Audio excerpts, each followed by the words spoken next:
is the second video for today. I still got to get to the office and read you what God is giving me to give to you. But I was just driving, and this is what I was thinking, so I wanted to share it with you all. You got to love God more than life. You got to love God so much that you're willing to do whatever it takes to stay with Him. If you think it's peaches and cream to be with God, that's deception. It's not peaches and cream to be with God. You got to fight to stay with God. It's a scripture in the Bible that in Matthew it talks about the path. This path is very narrow. It's so narrow. It is so narrow. Many will not be able to walk on this path because they love themselves more than they love God. They love the dark deeds that they do, the evil that they do. They love themselves more than they love God. And let me tell you something. You got to be willing to fight, because this is exactly what it is. It's warfare. The enemy don't want you to be in love with Jesus. He don't want you to know the truth. He don't want you to trust God no matter what. The Bible said that Jesus could not do many works in his own hometown because they did not believe. We got to believe. We got to trust God that no matter what we go through, that He is worth suffering for. We got to suffer with Christ in order to reign with Him. But our problem is we don't want to go through nothing. I know what I'm talking about, because like I was saying on the video yesterday about when I first gave my life to Jesus and the police pulled me over, and I was like, do you know who I am? I'm a child of the King. And that man just was like, okay, child of God, here's your ticket because you was speeding. And I was. Here's the thing.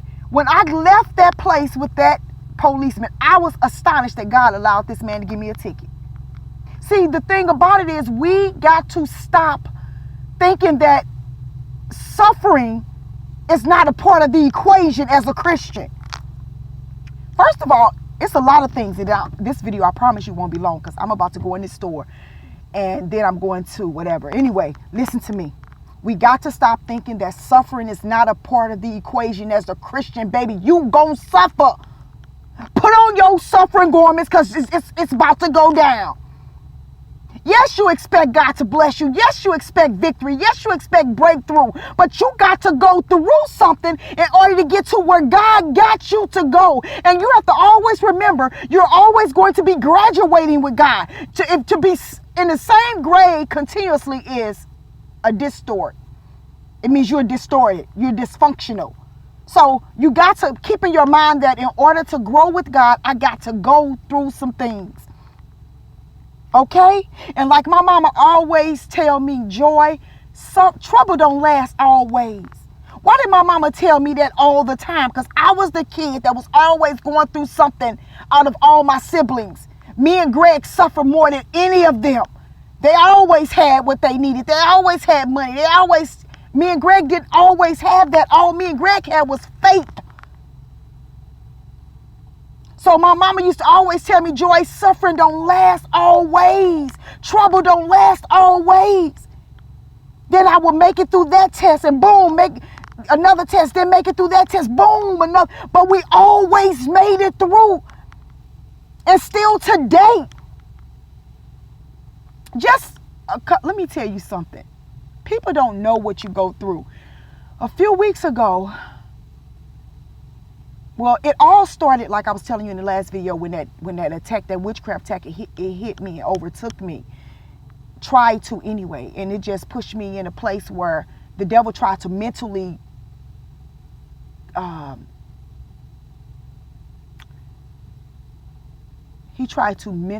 destroy me. You know, he tried to have me so discouraged, and I felt like I felt like I had been knocked down. And here's the thing. This ministry is God. And when I tell you the enemy, he knows my heart. He knows that I love you all. He knows that I want to talk to everybody that say, call me. But God told me, stop, Joy.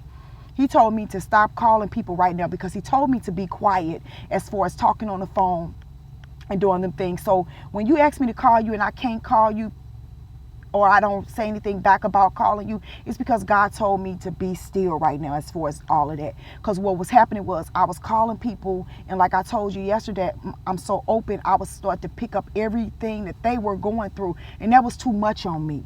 That was too much. Now emailing you and stuff like that, I can do that.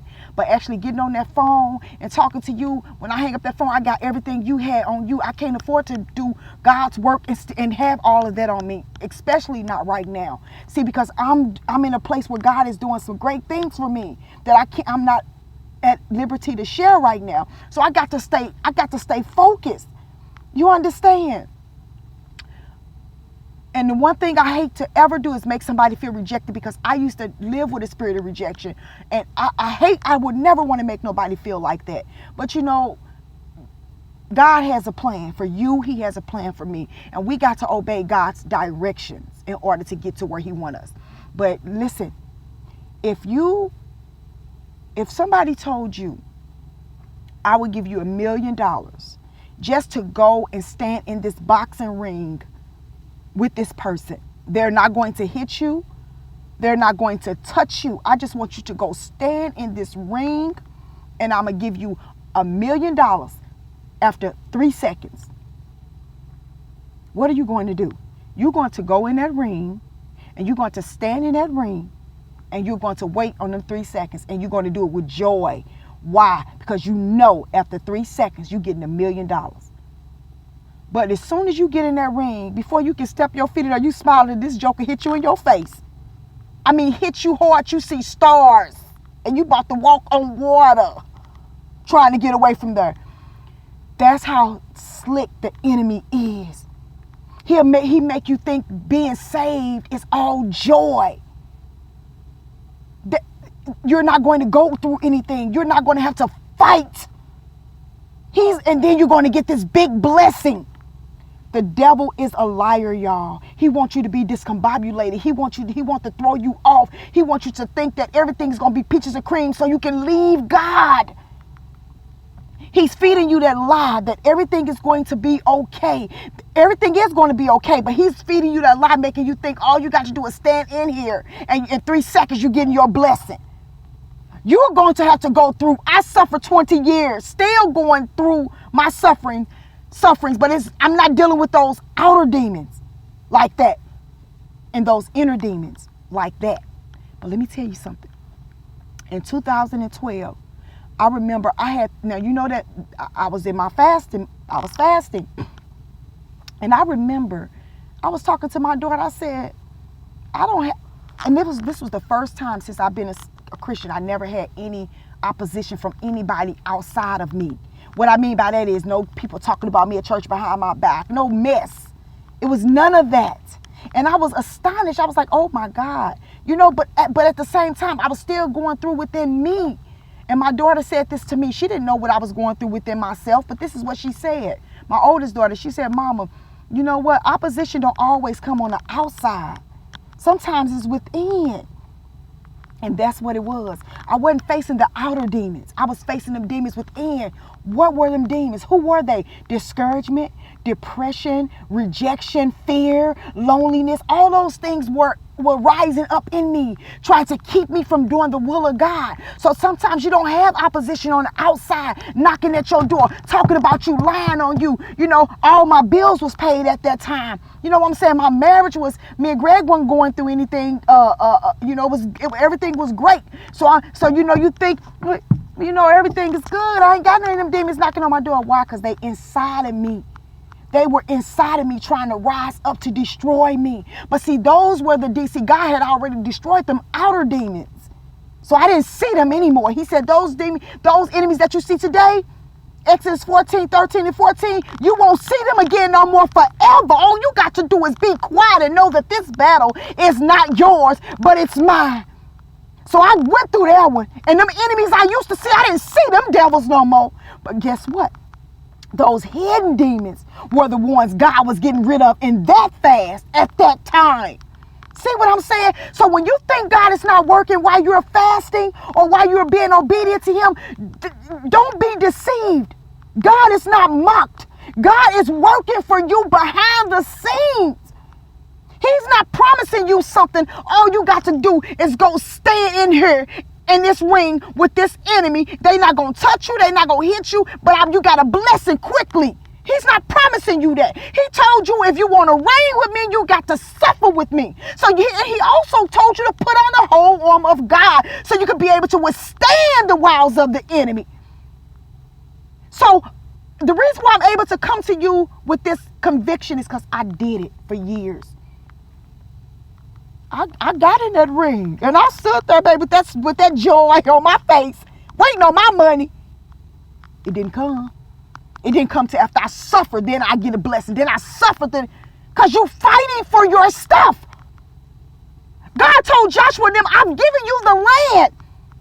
But you got to go and conquer that land because it's somebody else already living in your house. It's somebody else already got the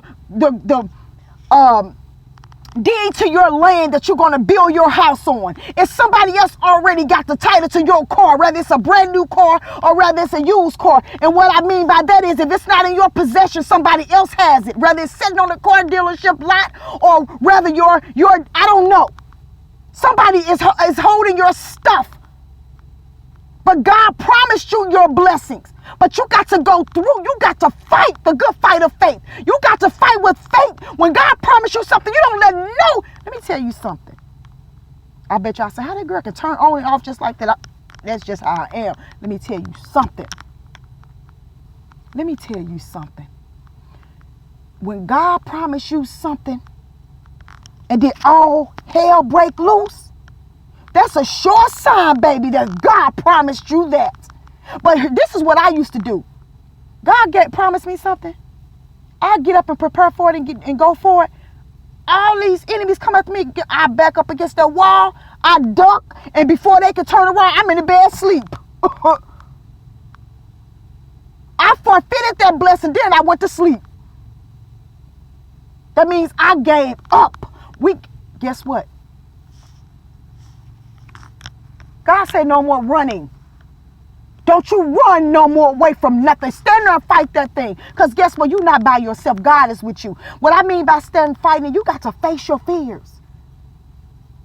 You'll never see nothing great happen in your life if you don't get up and possess the land. You get up and possess the land by possessing what God promised you. And what I mean by that is, how you going to know what God promised you? You never spend time with him. Get on this fast. Get in that Bible, do what you need to do to build yourself up, your inward man up, so you can trust God.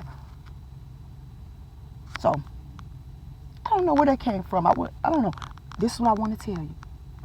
I love you. I'm about to go in this store, 13 minutes. I promise you I want it to be 1, but it's 13. So let's do this, okay? I don't know, but I know God is doing something big. I still got to give you the word he gave me. It's in my Bible. But I'm going to do it when I get to the office. I love you all. Have a blessed day. Don't you give up. Okay? I love you.